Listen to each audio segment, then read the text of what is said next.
City ಬಸ್ಸುಗಳಿಗೆ ನಿಗದಿಪಡಿಸಿರುವ ರಸ್ತೆ ಬಳಕೆ ಶುಲ್ಕ ಪಾವತಿ ಮಾಡುವುದನ್ನು ವಿರೋಧಿಸಿ ಕಳೆದ 1.5 ತಿಂಗಳಿನಿಂದ ತಲಪಾಡಿ ಟೋಲ್ ಪ್ಲಾಜಾ ಎದುರುಗಡೆ ಸಿಟಿ ಬಸ್ಸುಗಳು ತಮ್ಮ ಪ್ರಯಾಣವನ್ನು ಮುಕ್ತಾಯಗೊಳಿಸುತ್ತಿವೆ. ಇದರಿಂದ ತೊಂದರೆಗೀಡಾದ ಪ್ರಯಾಣಿಕರು ಬುಧವಾರ ವಾಹನಗಳನ್ನು ಗೇಟಿಗೆ ಅಡ್ಡವಾಗಿರಿಸಿ ಪ್ರತಿಭಟನೆ ನಡೆಸಿದರು. ತಲಪಾಡಿ ಟೋಲ್ ಬೂತ್ನಲ್ಲಿ ನಿಗದಿತ ದರ ಪಾವತಿಸಿದರೆ ಬಸ್ ನಿರ್ವಾಹಕರ ಮೇಲೆ ಹೆಚ್ಚಿನ ಹೊರೆ ಬೀಳುತ್ತದೆ ಮತ್ತು ಪ್ರಯಾಣ ದರವನ್ನು ಹೆಚ್ಚಿಸಬೇಕಾಗುತ್ತದೆ. ಈಗಿರುವ ಪ್ರಯಾಣ ದರದಲ್ಲಿ ತಲಪಾಡಿ ಗೇಟ್ ದಾಟಿಸುವುದು ಸಾಧ್ಯವಿಲ್ಲ ಎಂದು ಸಿಟಿ ಬಸ್ಸುಗಳು ಟೋಲ್ ಪ್ಲಾಜಾ ಎದುರು ತಮ್ಮ ಪ್ರಯಾಣವನ್ನು ಮೊಟಕುಗೊಳಿಸುತ್ತಿದ್ದವು. ಇದರಿಂದ ಪ್ರಯಾಣಿಕರಿಗೆ ತೊಂದರೆಯಾಗುತ್ತಿತ್ತು.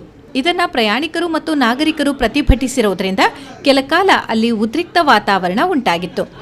ಟೋಲ್ ಸಮಸ್ಯೆ ಬಗೆಹರಿಸಲು ಈ ಹಿಂದೆ ಉಳ್ಳಾಲ ಪೊಲೀಸ್ ಠಾಣೆಯಲ್ಲಿ ಸಭೆ ನಡೆಸಲಾಗಿತ್ತು.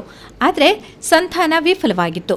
ಬಳಿಕ ನಾಗರಿಕರು ಜಿಲ್ಲಾಧಿಕಾರಿಗಳಿಗೆ ಮನವಿ ಮಾಡಿ ಮಧ್ಯೆ ಪ್ರವೇಶಿಸುವಂತೆ ಕೋರಿದರು. ಆದರೆ ಈ ಮನವಿಗೂ ಟೋಲ್ ಪ್ಲಾಜಾ ಅಧಿಕಾರಿಗಳು ಬೆಲೆ ಕೊಟ್ಟಿರಲಿಲ್ಲ. ಬುಧವಾರದಂದು ಬಸ್ಸುಗಳು ತಮ್ಮ ಪ್ರಯಾಣವನ್ನು ಮೊಟಕುಗೊಳಿಸುತ್ತಿದ್ದ ಸ್ಥಳದಲ್ಲಿ ನಿಂತು ಬಸ್ಸುಗಳಿಗೆ ರಸ್ತೆ ಬಳಕೆ ಶುಲ್ಕ ನೀಡದೆ ಕೊನೆಯ ನಿಲ್ದಾಣದವರೆಗೆ ತೆರಳುವಂತೆ ಒತ್ತಾಯಿಸಲಾಯಿತು.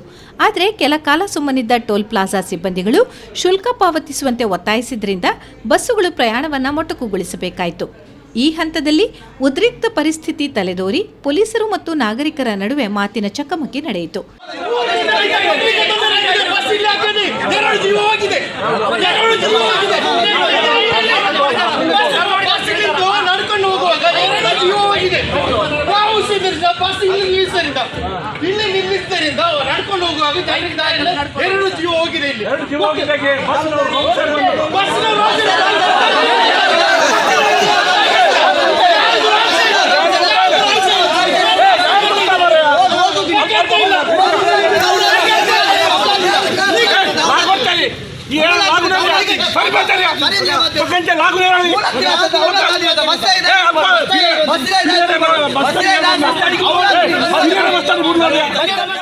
ಫೆಬ್ರವರಿ 29ರಂದು ಮತ್ತೆ ಸಭೆ ನಡೆಸುವುದಾಗಿ ಪೊಲೀಸ್ ಅಧಿಕಾರಿಗಳು ಭರವಸೆ ಕೊಟ್ಟ ಬಳಿಕ ಪ್ರತಿಭಟನೆಯನ್ನು ಹಿಂಪಡೆಯಲಾಯಿತು.